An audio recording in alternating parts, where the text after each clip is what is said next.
एक मामूली सा लकड़हारा था। नाम था मनोज। रोज सुबह सूरज के साथ उठता, अपनी पुरानी कुल्हाड़ी उठाता और निकल पड़ता जंगल की ओर, 2 वक्त की रोटी के लिए। उसकी आंखों में थकावट जरूर थी, मगर दिल में मेहनत का जज्बा अब भी जिंदा था। उस दिन आसमान में बादल घिराए थे। लगता है आज बरसात होगी, पर घर पे चूल्हा तभी जलेगा जब लकड़ी लाऊंगा। बारिश से डरने वाला नहीं हूं मैं। चल, वक्त बर्बाद मत कर। धीरे धीरे बूंदाबांदी शुरू होती है। पत्तों पर पानी की टप टप आवाज जंगल में गूंजने लगती है। हे भगवान, अगर आज भी लकड़ी ना बिकी तो बच्चों के लिए दाल तक नहीं बन पाएगी। छोटी बिटिया ने कल कहा था, बाबा आज कुछ मीठा लाना। काश उस मासूम की ख्वाहिश पूरी कर पाऊं। हल्की हल्की बारिश की बूंदें पेड़ों की पत्तियों पर गिर रही हैं। सूरज ढल रहा है। चारों तरफ हल्का अंधेरा छाने लगा है। दो साए, मनोज और विवेक, अपने हाथों में कुल्हाड़ी लिए लकड़ियां काट रहे हैं। अरे मनोज भाई, और कितनी लकड़ियां काटोगे? देखो तो शाम ढल गई है। और अब अगर हम कुछ और देर रुके तो जंगल में अंधेरा छा जाएगा मेरे भाई। फिर यहाँ से निकले आना बहुत ही ज़्यादा मुश्किल हो जाएगा। रास्ते वो तो सभी दिखते ही नहीं है बारिश में मेरे भाई। अरे सुनो ना भाई, बस थोड़ी सी लकड़ियां और काट लेते हैं। आज अगर अच्छी लकड़ी जमा कर ली तो मंडी में अच्छे दाम मिलेंगे, और फिर बच्चों के लिए नए जूते, बीवी के लिए दवा, सब खरीद सकूंगा। समझता हूँ मनोज, मैं भी हर रात अपनी माँ की दवाई के डिब्बे खाली देखता हूँ। पर ये जंगल कभी भी हमें निकल सकता है, हम जैसे मामूली इंसानों को। मैं यही नहीं चाहता कि तेरा सपना भी अंधेरे में खो जाए। चलो भाई, बस आखिरी पेड़, फिर निकल चलते हैं। जिंदगी ने जितना डराया है उससे ज्यादा सिखाया है। अंधेरे में भी रास्ता मिल ही जाता है, अगर साथ हो तो। अरे भाई, मैं तुम्हारा साथ जरूर देता। मुझे भी पैसों की बहुत जरूरत है। घर का किराया, माँ की दवा, सब इंतजार कर रही है। लेकिन आज मेरी छोटी सी बच्ची का जन्मदिन है ना भाया। उसने सुबह से मुझे गले लगाकर कहा था, पापा जल्दी आना, मैं केक काटूंगी आपके हाथों से। उसका मासूम चेहरा बार बार आंखों के सामने घूम रहा है। इसीलिए मुझे अंधेरा होने से पहले घर पहुंचना ही होगा। मुझे आज जल्दी जाने दो भाई। अच्छा, आज तुम्हारी बिटिया का जन्मदिन है? इससे बड़ी बात और क्या हो सकती है यार। पैसे तो हम बाद में भी कमा लेंगे, लेकिन बेटी की मुस्कान, वो वक्त फिर नहीं लौटता। तू जा, जल्दी जा। उसकी आंखें तेरा इंतजार कर रही होंगी।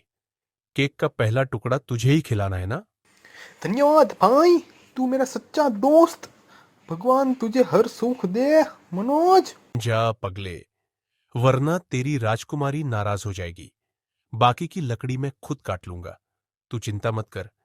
बस बिटिया को ढेर सारा प्यार देना मेरी तरफ से भी। विवेक वहां से घर चला जाता है। अरे वाह, आज विवेक की बेटी का जन्मदिन था। उसने तो बताया भी नहीं, लेकिन अच्छा किया जो चला गया। बच्चों की खुशियां सबसे ऊपर होती हैं। चल मनोज, अब तू भी जल्दी जल्दी अपना काम निपटा ले। अंधेरा ज्यादा हो गया तो रास्ता भी मुश्किल होगा। जंगल अब डरावना हो चुका था। हर तरफ अंधेरा, ठंड और बारिश की बौछारें।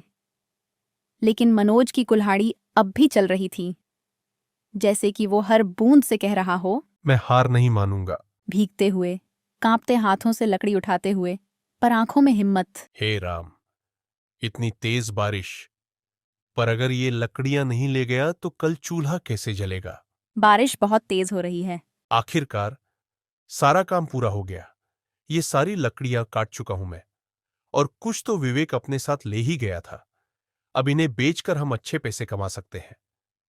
अब मुझे भी जल्दी घर पहुंचना होगा। पत्नी मेरा इंतजार कर रही होगी। आज सुबह जाते वक्त उसने कहा था, ज्यादा देर मत करना मनोज, बरसात में तबीयत फिर बिगड़ जाएगी। इतना अंधेरा हो गया है। उफ, रास्ता भी ढंग से नहीं दिख रहा। पर कोई बात नहीं, रास्ता मैं जानता हूं। चल मनोज, अब घर बहुत दूर नहीं है। मनोज जैसे ही उन लकड़ियों को उठाकर अपने घर की ओर बढ़ता है, जंगल की खामोशी को एक तेज और भयानक चीख चीर देती है।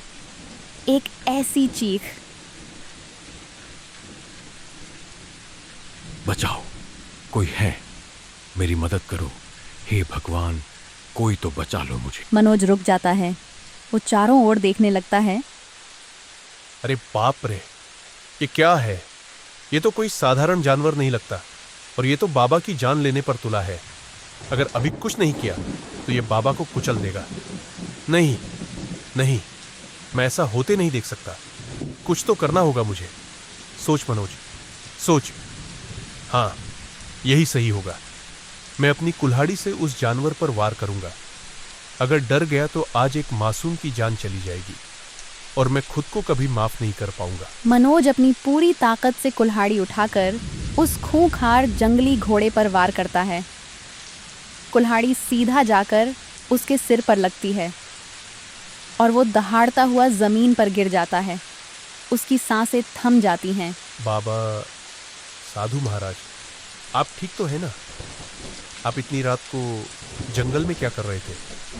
देखा नहीं आपने? वो जंगली घोड़ा आपके पीछे लगा हुआ था। अगर मैं समय पर नहीं आया होता तो बाबा, यहाँ तो ऐसे बहुत सारे जंगली जानवर हैं। ये जगह रात में बहुत खतरनाक हो जाती है। आपको अकेले यहाँ नहीं घूमना चाहिए था। आप तो उम्र दराज है, अगर कुछ हो जाता तो सोचिए। बेटा, आज तूने पुण्य का काम किया है, मेरी जान बचाई है तूने। जंगल की इस भयानक रात में जब सारी उम्मीदें टूट रही थीं, तब तू प्रकाश बनकर आया। याद रखना बेटा, इस उपकार का फल तुझे जरूर मिलेगा, और समय आने पर ये बचाई हुई जान तेरे बहुत काम आएगी। पर बुजुर्ग, अगर मेरी जगह कोई और भी होता तो वो भी आपकी मदद करता। आपको इस तरह अकेले और असहाय देखकर भला कौन आंखें फेर सकता है? और वो जानवर, वो खून से प्यासा घोड़ा, अगर मैंने देर कर दी होती तो न जाने क्या हो जाता। मैं सोच भी नहीं सकता। अब आप सुरक्षित है, यही सबसे बड़ी बात है। भगवान ने मुझे आपके पास वक्त पर पहुंचा दिया। शायद उसी ने मुझे चुना था आपकी मदद के लिए। बेटा, तू सच में बड़ा भाग्यशाली है।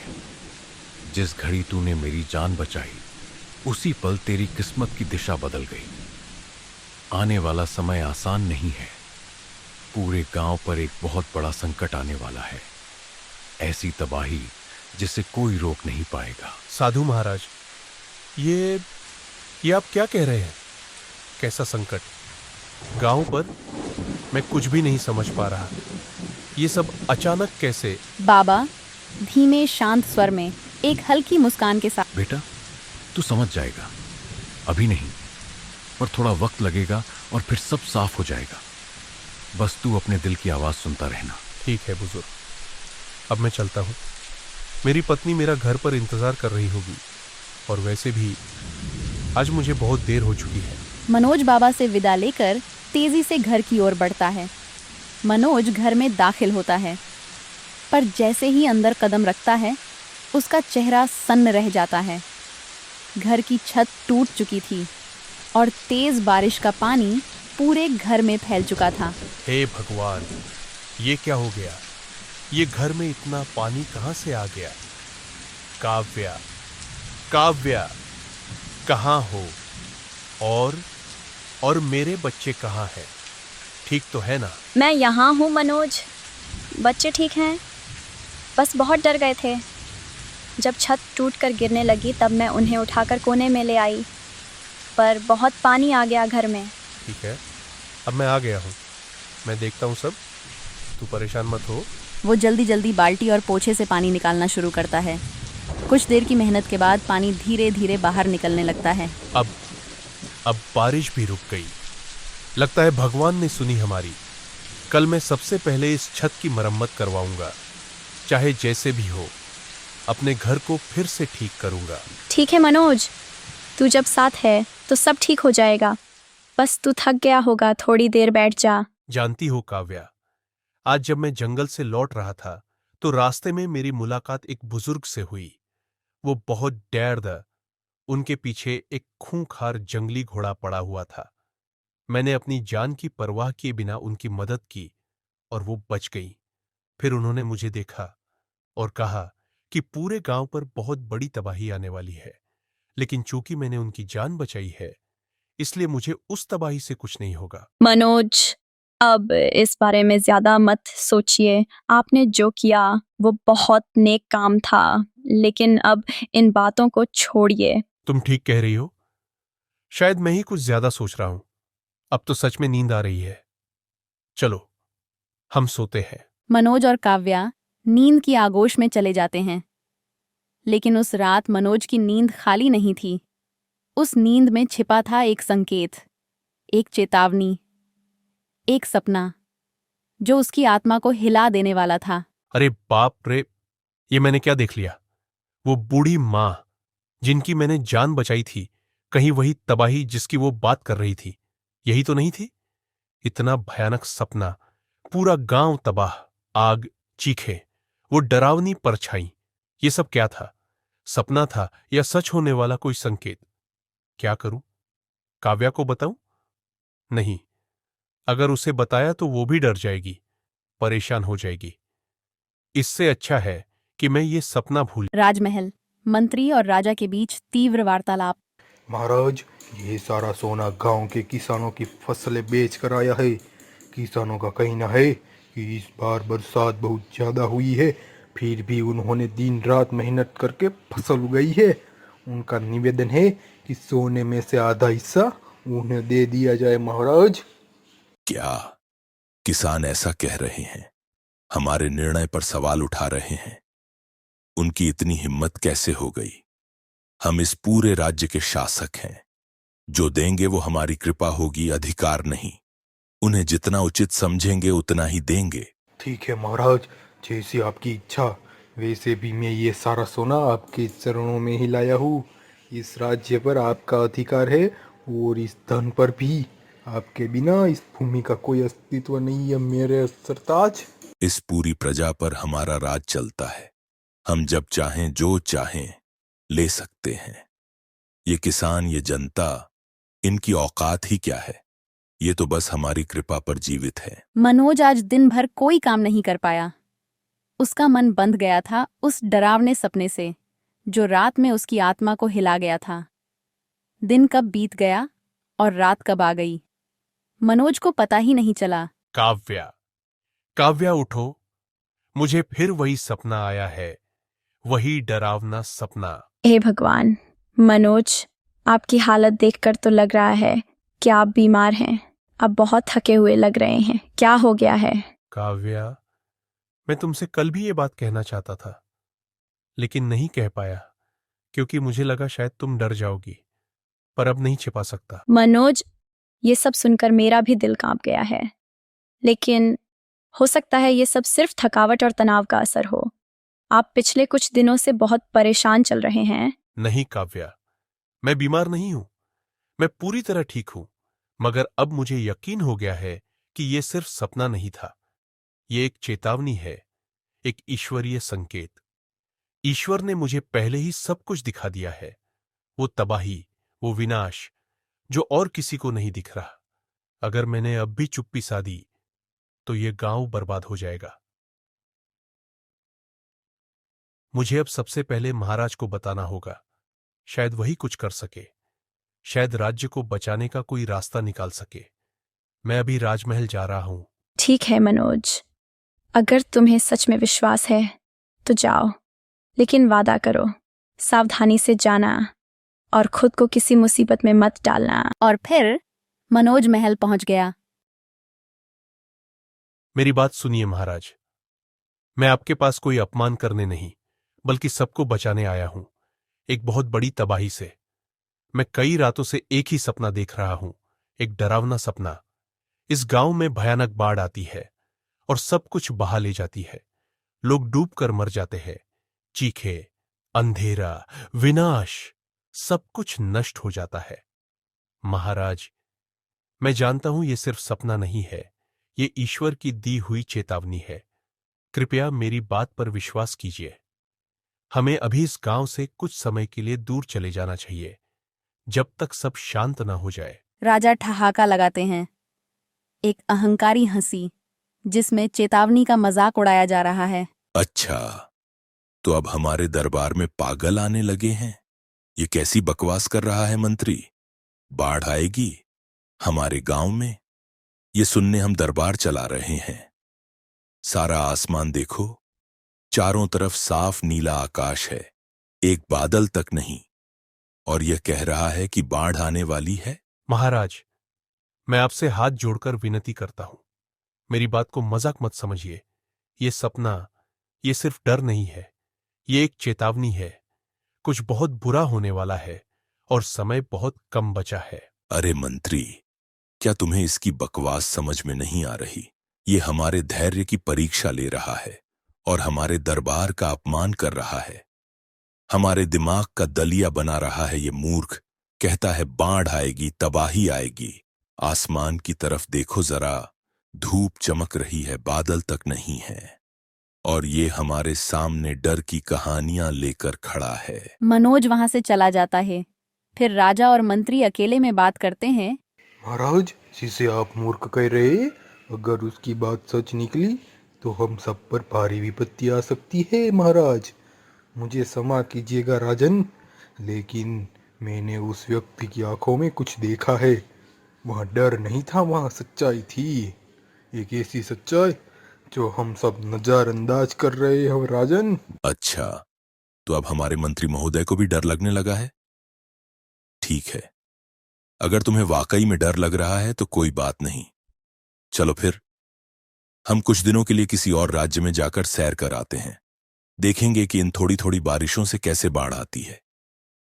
या फिर हो सकता है वो लकड़हारा यूं ही डर फैलाने आया हो और हम सब बेवजह घबरा रहे हों। महाराज, हम तो चल देंगे, सुरक्षित स्थान पर पहुंच जाएंगे, लेकिन हमारी प्रजा का क्या? क्या यही हमारा धर्म है? संकट के समय उन निर्दोषों को अकेला छोड़ देना जो सालों से आपकी सेवा कर रहे हैं, जो आपको भगवान मानते हैं। प्रजा? मुझे उस प्रजा से कोई मतलब नहीं। अगर वो बाढ़ में डूबते हैं तो डूब जाएं। मेरी जिम्मेदारी सिर्फ मेरी जान है, मेरा सिंहासन, मेरा वैभव और मेरी जिंदगी। और अगर तुम भी अपनी जान बचाना चाहते हो तो मेरे साथ चलो, वरना यहीं रहो और देखो तबाही को, डूब जाओ उसी के साथ। नहीं नहीं महाराज, मैं तो आपके साथ ही चलूंगा। मरने दो हमारी प्रजा को, मैं तो जिंदा रहकर अपनी जान बचाऊंगा। मनोज गांव की गलियों में दौड़ता फिर रहा है।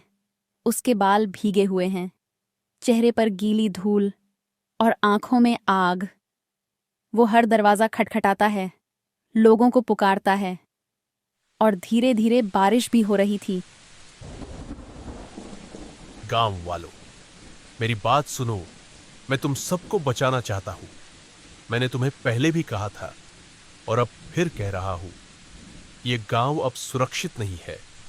मैंने देखा है सब कुछ, बर्बादी, चीखें, बाढ़, हम सब खत्म हो सकते हैं अगर तुमने अभी भी मेरी बात नहीं मानी। अरे भाई, ये कैसी बेवकूफों जैसी बातें कर रहे हो तुम मनोज? ये गांव ही तो हमारा सब कुछ है, हमारी जमीन, हमारा घर, हमारी पहचान। इसे छोड़कर जाना मतलब अपनी जड़ें काट देना। मैं कोई बाबा नहीं हूं, मैं वही मनोज हूं जो तुम लोगों के साथ रोज जंगल जाता था, जो तुम्हारे बीच रहता हूं और जो अब तुम्हें सच बता रहा है। अरे ये तो फिर शुरू हो गया, सपने दिखाकर डराने वाला बाबा बन गया क्या? आप लोगों को मेरी बात मजाक लग रही है ना? लगता है मैं पागल हो गया हूं, डर फैलाता हूं।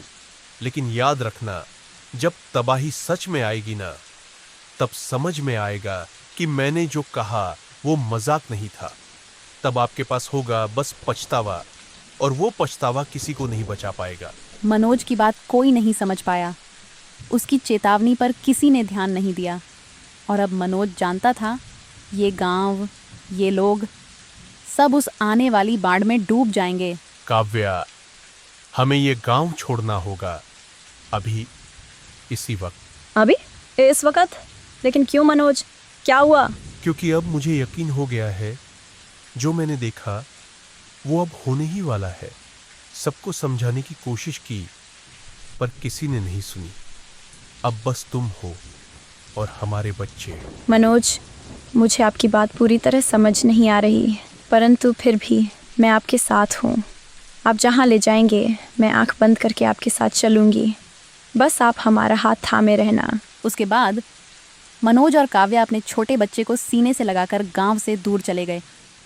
दूर, वहां जहां कोई शोर नहीं था, सिर्फ एक ऊंची चट्टान थी और मनोज का विश्वास कि यही एकमात्र जगह है जहां जिंदगी बच सकती है।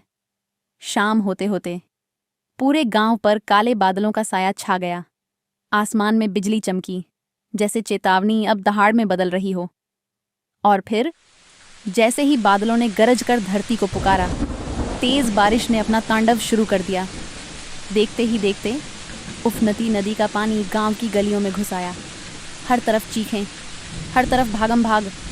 माँ अपने बच्चे को ढूंढ रही थी, बुजुर्ग कांपते हुए सहारा ढूंढ रहे थे, लेकिन बहुत देर हो चुकी थी। बाढ़ का पानी बढ़ता गया और गांव की कई जिंदगियां उसमें डूबती चली गईं।